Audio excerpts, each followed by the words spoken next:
My dear students, let's continue the practice set of our geometry 2.1. First sum we have done in the last video. Now let's do the second sum. Second question, in the given figure line P is parallel to line Q. आप यहाँ पर देख सकते हो line P parallel है line Q को.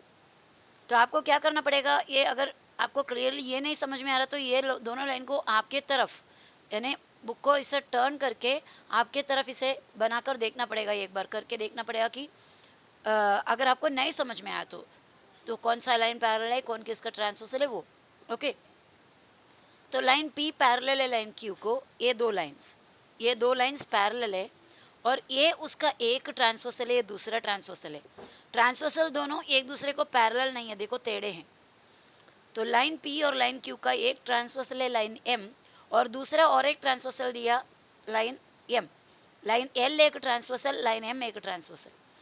तो आप जब इंटीरियर एंगल, ऑल्टरनेट एंगल और करस्पॉन्डिंग एंगल, ये सभी एंगल्स अगर देखोगे तो आप एक ही ट्रांसवर्सल के रिलेशन में देखना. ओके, दूसरे ट्रांसवर्सल के टाइम में आप दूसरा, मतलब यहाँ का कुछ एंगल को यहाँ के एंगल के साथ कंपेयर नहीं करना. लाइन L जो ट्रांसवर्सल है उसके साथ जो एंगल क्रिएट हुआ है, corresponding angle, interior angle, alternate angle जो क्रिएट हुआ है वो इसके साथ मैच नहीं होता. इसका करस्पॉन्डिंग ऑल्टरनेट और इंटीरियर अलग है और इस ट्रांसवर्सल का ऑल्टरनेट, इंटीरियर और करस्पॉन्डिंग एंगल्स अलग है. Okay, so measures of some angles are shown. कुछ एंगल का मेजर यहाँ पर दिया. देखो ये एंगल 180 डिग्री, सॉरी 110 डिग्री है, ये 115 डिग्री है. इस एंगल को ए नाम दिया हुआ है, ये बी है, ये सी और ये वाला डी और ये वाला ई. ओके, इतना सब दिया है.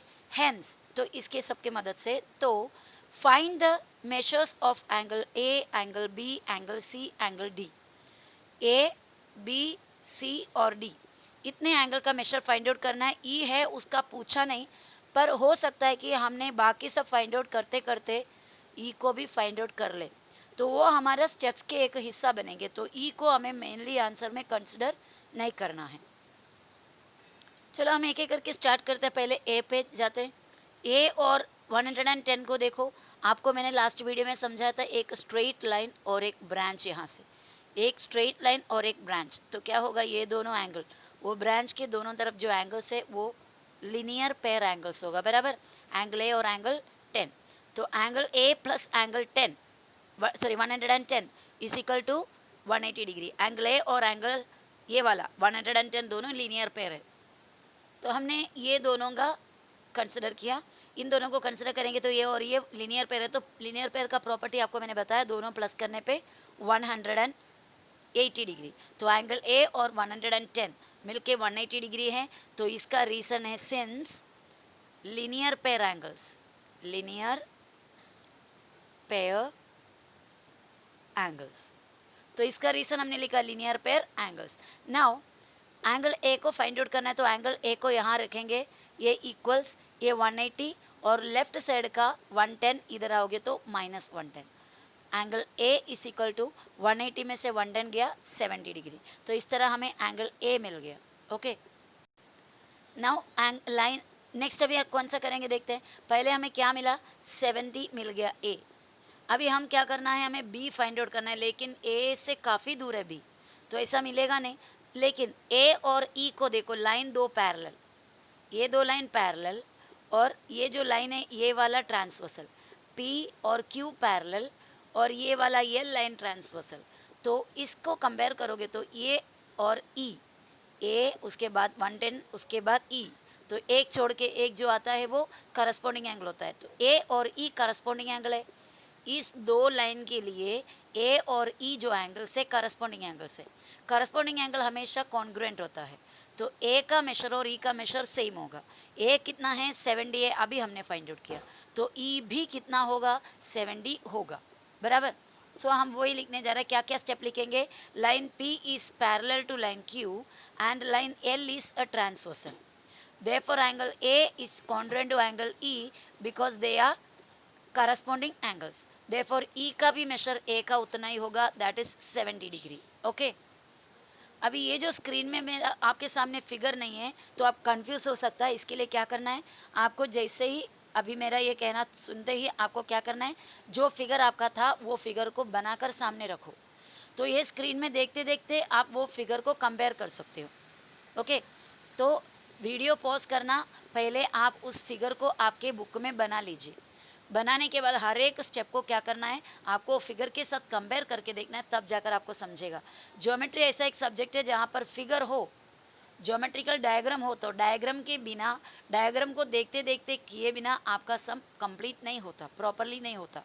तो लाइन पी को आप देखिए, लाइन पी और लाइन क्यू पैरेलल है, और लाइन एल को हमने ट्रांसवर्सल कंसिडर किया, और एक ट्रांसवर्सल है, फिलहाल हम लाइन एल को कंसिडर कर रहे हैं। तो जैसे आपको मैंने दिखाया, ए और ई कॉन्ग्रुएंट है क्योंकि दे आर करस्पॉन्डिंग एंगल्स। आप उसका रीजन लिखेंगे करस्पॉन्डिंग एंगल्स। तो ये दोनों हो गया करस्पॉन्डिंग एंगल्स, ठीक है। और उसके वजह से ए और ई का मेशर सेम होगा। और मेरे बच्चों, ए का मेशर है 70, then we can write measure of angle E also will be 70। तो ई मिल गया 70। I did not put a box around it because E angle पूछा नहीं है हमसे, ई एंगल हमसे पूछा नहीं है। तो फिर कौन सा पूछा है, एंगल बी है सेकंड। ए हो गया तो नेक्स्ट वाला बी है। बी किस तरह फाइंड आउट करेंगे देखेंगे, फिलहाल इतना याद रखो, एंगल ई का मेशर 70 है।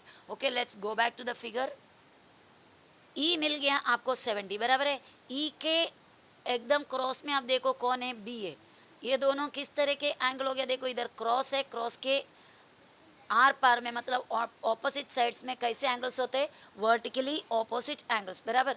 तो ये एंगल ई, ये वाला, और ये वाला बी, ये दोनों वर्टिकली ऑपोजिट एंगल है क्योंकि यहाँ पर क्रॉस हो रहा है।